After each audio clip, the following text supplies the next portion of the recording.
আমাকে নিয়ে সবার কেয়ার করে, ঠিক আছে, কিন্তু কেউ আমাকে যদি না বোঝে সেটাকে আমি কেয়ার করি না, কারণ আমি খুবই আমার স্বভাবটা চিনির মতো। তাই আমি চিনি পছন্দ করি। আমি আর কি বলবো, আমার আর কিছু বলতে পারি, আমার স্বভাবটা চিনির মতো। আর আশা করি চিনিকে আপনারা চামেলি হিসেবে খুব ভালোবাসেন। আমাকে দেখলেই যেমন পাখি পাখি পাখি পাখি করে, তেমন বাংলাদেশেরও একটা প্রজেক্ট এমন বড় হোক যে আমাকে আপনারা এখানকার একটা প্রজেক্টের নাম দিয়ে যেন ন্যাচারালি চেনেন, আর আলাদা করে পাখি ওই তো যে চামেলি করেছে আরে সে পাখি ছিল এটা যেন না হয়, যেন আরে মধুমিতা আরে সে চামেলি মনে আছে, এটা যেন হয়। আমি এটাই কে বলবো, সবাই মিস করে, করো না, সবাই যদি আমি এখন বলে দিই আমার পাশেই পুলিশ আছে, ঠিক আছে, আমি বলে দিলেই আমাকে শাস্তি দিয়ে দেবে, না আমি বলবো না কিছু। যত সিনেমা সম্পর্কে প্রশ্ন তিনি করবেন, আর আমি ছবি করতে আমার কি মনে হচ্ছে সেগুলোর ব্যাপারে আমি বাংলাদেশ নিয়ে রিসার্চ করার কিছু নেই, কারণ আমি বাংলাদেশের সঙ্গে আমার যে সম্পর্কটা সেটা আজকের নয়। আমি একটা কথা বলি, আমার যে ইনস্টাগ্রামের যে পেজটা সেটা এখানেরই আমার একজন শুভাকাঙ্ক্ষী করে দেয়।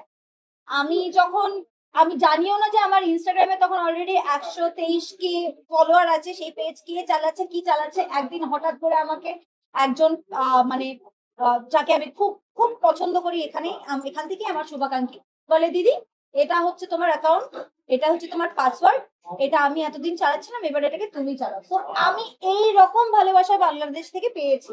তো সেখান থেকে আমি এটা বলবো না যে রিসার্চ আমাকে আলাদা করে করতে হবে, বরং আমি বলবো যে এখানে মানুষ আমাকে অনেক বেশি চেনে, বরং এতটা বোধহয় আমি নিজেকেও নিজে এখানে রাখি না যতটা আমি ভালোবাসা পেয়েছি বাংলাদেশের মানুষজনের কাছ থেকে। আর আমার যারা শুভাকাঙ্ক্ষী আছে এখানে তারা প্রচন্ড এক্সাইটেড যে আমি এখানে এসেছি। আলাদা করে আমার কিছু করা এটা খেতেছে এখানে কাচ্চি বিরিয়ানি, ইলিশের বিরিয়ানি, আমি রিসেন্টলি শুনেছি চিকেন ইলিশ পোলাও, তারপরে হচ্ছে চিকেন ঘি রোস্ট নাকি এখানে সবাই খুব খায়, আমরা যেমন ওখানে খুব ওই মুরগির চালচালে ঝোল খাই, তেমন এখানে সবাই খুব সুন্দর ইলিশ পোলাও কালকে খাবো। তো অনেক খাবার আছে যে, আর তার উপর আমি এখানে অনেক দিনের জন্য আসবো, তো খাবার দাবার কম খেয়ে আসবো যাতে এখানে অনেকদিন অনেক বেশি খাবার খেতে পারি। ফুচকা নিয়ে কোনো আগ্রহ আছে? ফুচকা এখানে কি ভালো, তাহলে আমি যাওয়ার আগে একবার খেয়ে যাবো, আর আমি ফুচকা খেতে খুব ভালো।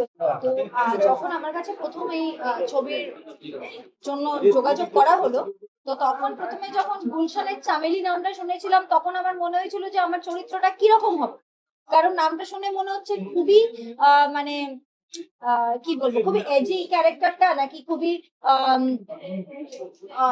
আমি কিছু করতে পারবো বা আমার কমফর্ট জোনের বাইরের হবে চরিত্রটা। তো যখন উনি আমাকে গল্পটা পাঠালেন, আমি যখন পড়লাম তখন আমার এই চরিত্রটা জার্নিটা এমন লেগেছে আমি বরং ভাবলাম যে এই জিনিসটা তো আমি করিনি, এরকম ভাবে তো করিনি। তারপরে আমি ওনার সঙ্গে যখন কথা বললাম যে এই সিনগুলো কিভাবে ভাবছেন, ওই সিনগুলো কিভাবে ভাবছেন, ওনার ন্যারেটিভটা শুনে আমার এত ভালো লাগলো, মনে হলো যে না এই ছবিটাই আমার বাংলাদেশে আসার সূত্র হবে। তো আমি প্রায় 5-6 ঘন্টা ধরে বাই রোড এসেছি, তো আমি অনেকটা বাংলাদেশের মানে ল্যান্ডস্কেপ দেখে নিয়েছি। আমার মানে কি বলবো, আপনাদের শুনে ভালো লাগবে কিনা জানি না, আমার আলাদা লাগেনি, তার কারণ হচ্ছে আমি ওপারেও একই রকমের ল্যান্ডস্কেপ দেখি, তো আমার মনে হচ্ছে ঘরেই আছি। তো সেই একটা ব্যাপার। আর একটা জিনিস হচ্ছে বাংলাদেশের মানুষজনের যে আতিথেয়তা, আন্তরিকতা, আর মানুষকে আপন করে নেওয়ার যে একটা দক্ষতা আছে, সেটাকে নিয়ে আমি খুশি, বা আমি খুব মানে লাকি মনে করছি যে আমি এতটা ভালোবাসা এই জায়গা থেকে। মিস্টার মুশাররফ করিমের সঙ্গে কাজ করেছি, উনি অসম্ভব দারুণ অভিনেতা। আমি বাংলাদেশের অনেক ছবি দেখেছি, মানে ইনফ্যাক্ট আমার এখানকার ফিল্ম মেকিং খুব ভালো লাগে। তো আমি খুবই এক্সাইটেড সেই জন্য এখানে কাজ করতে।